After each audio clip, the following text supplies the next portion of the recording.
Nosso estudo de hoje está na segunda epístola a Timóteo, capítulo 2, versículo 24. Ao servo do Senhor não convém contender. Emmanuel vem comentar na lição 98, evita contender. Foge aos que buscam demanda no serviço do Senhor. Não estão eles à procura de claridade divina para o coração, apenas disputam louvor e destaque no terreno das considerações passageiras. Analisando as letras sagradas, não atraem recursos necessários à própria iluminação, e sim os meios de se evidenciarem ao personalismo inferior. Combatem os semelhantes que lhes não adotam a cartilha particular, atiram-se contra os serviços que lhes não guardam o controle direto, não colaboram senão do vértice para a base, não enxergam vantagem senão nas tarefas de que eles mesmos se incumbem. Estimam as longas discussões a propósito de colocação de uma vírgula e perdem dias imensos para descobrir as contradições aparentes dos escritores consagrados ao ideal de Jesus. Jamais dispõem de tempo para o serviço de humildade cristã, interessados que se acham na evidência pessoal. Encontram sempre grande estranheza na conjugação dos verbos ajudar, perdoar e servir. Fixam invariavelmente na zona imperfeita da humanidade e trazem as orragues nas mãos pelo mau gosto de ver gastado. Contendem acerca de todas as particularidades da edificação evangélica e, quando surgem perspectivas de acordo construtivo, criam novos motivos de perturbação. Os que se incorporam ao Evangelho Salvador por espírito de contenda são dos maiores e dos mais sutis adversários do reino de Deus. É indispensável a vigilância do perispírito é indispensável a vigilância do aprendiz, a fim de que se não perca no desvario das palavras contundentes e inúteis. Não estamos convocados a querelar, e sim a servir e a aprender com o Mestre. Nem fomos chamados à entronização do eu, mas sim a cumprir os desígnios superiores na construção do reino divino em nós.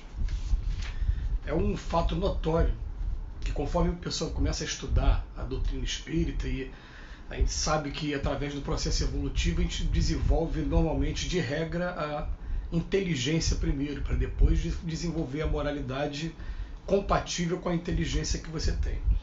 Então o que acontece? Num primeiro momento, você adquirir inteligência, ainda mais carregado de egoísmo e de orgulho, ele vai trazer uma certa soberba para a pessoa achando que ela sabe muito mais, e muitas das vezes vai estar realmente sabendo, mas utilizando aquilo como um título, né, para estar mostrando para todas as pessoas que sabem mais, que detêm mais conhecimento do poder. É claro que o Emmanuel, aqui no texto de hoje, ele está falando mais especificamente àqueles que estão envolvidos com a tarefa do trabalho, com a tarefa da divulgação doutrinária. E os espíritos não cansam de dizer para a gente, falam para a gente que o melhor orador, se tratando de preceitos religiosos, é aquele que fala de maneira fácil e que fala de maneira direta à razão e ao sentimento dos ouvintes, das pessoas que estão ouvindo. Então, aconselho a gente a evitar usar palavras muito rebuscadas quando estiver fazendo uma exposição oral.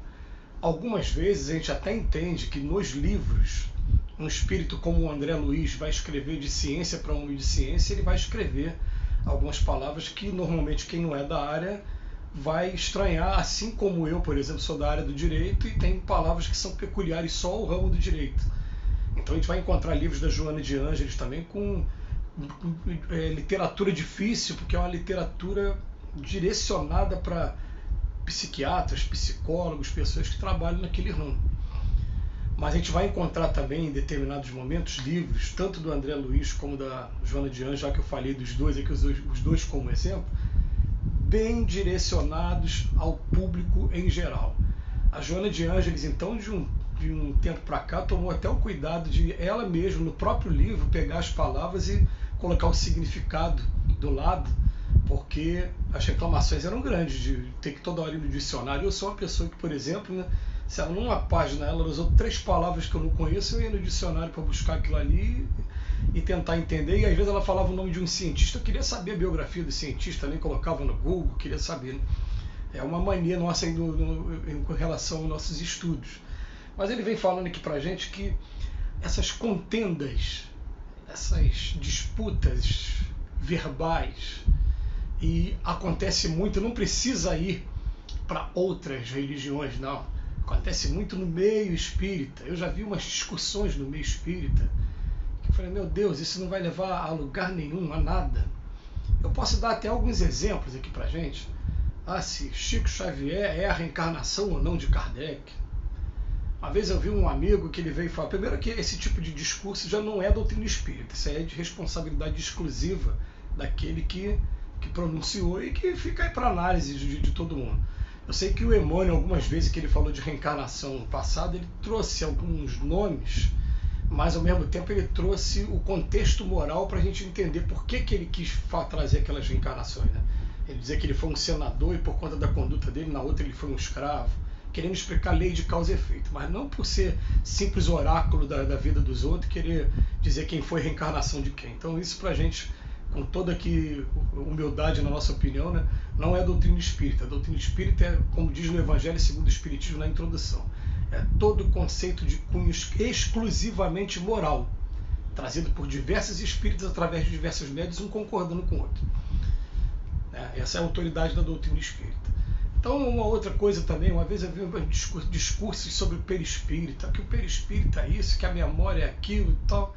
Eu falei, tá bom, mas eu só falei, olha, por enquanto eu fico com o que o Kardec disse e com o que alguns autores mais próximos disseram, mas enquanto o perispírito não for uma coisa palpável e que eu possa ver, igual a capa desse livro, dizer que a capa desse livro é laranja com vermelho, branco, preto e branco, né? Enquanto eu não puder fazer isso de maneira mais clara, eu vou ficar com esse estudo de maneira superficial, porque eu queria aprofundar, só vai dar pretensão aqui, alimentar o meu ego e a minha vaidade, querendo dizer que eu sei mais do que os outros, quando na verdade as mensagens com relação à doutrina espírita, elas são muito melhores quando elas chegam ao coração e despertam naquela pessoa que está ouvindo o interesse em praticar os seus conceitos morais. Esse é o objetivo todo da doutrina espírita. Você vê que o Evangelho segundo o Espiritismo tem a preocupação com as questões morais. Por quê? Eles querem adaptar essa linguagem, porque traz palavras que não são palavras muito convencionais. Por exemplo, a gente não usa normalmente no nosso meio a palavra contenda, contender.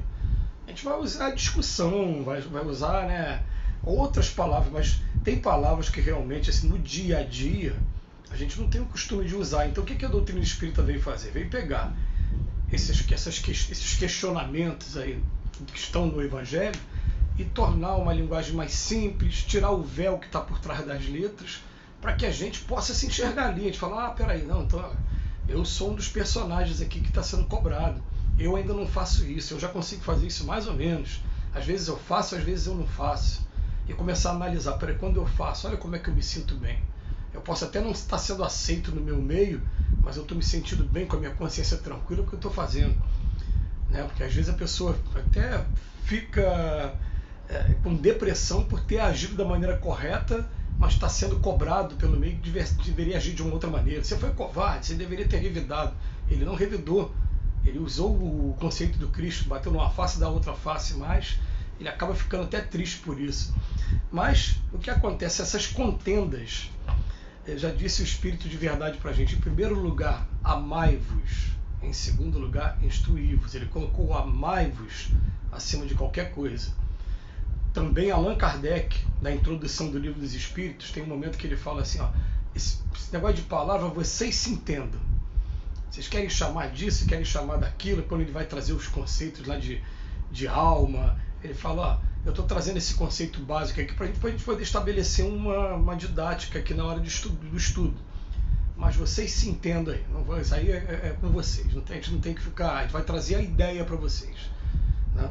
Então, às vezes a gente fica, o palestrante usou aquela palavra ou aquela palavra, não, é muito melhor às vezes ele usar a palavra que nem seja tão ideal assim, mas pelo menos atingiu o coração, pelo menos despertou aquela pessoa para que aquela pessoa tomasse o caminho do Evangelho.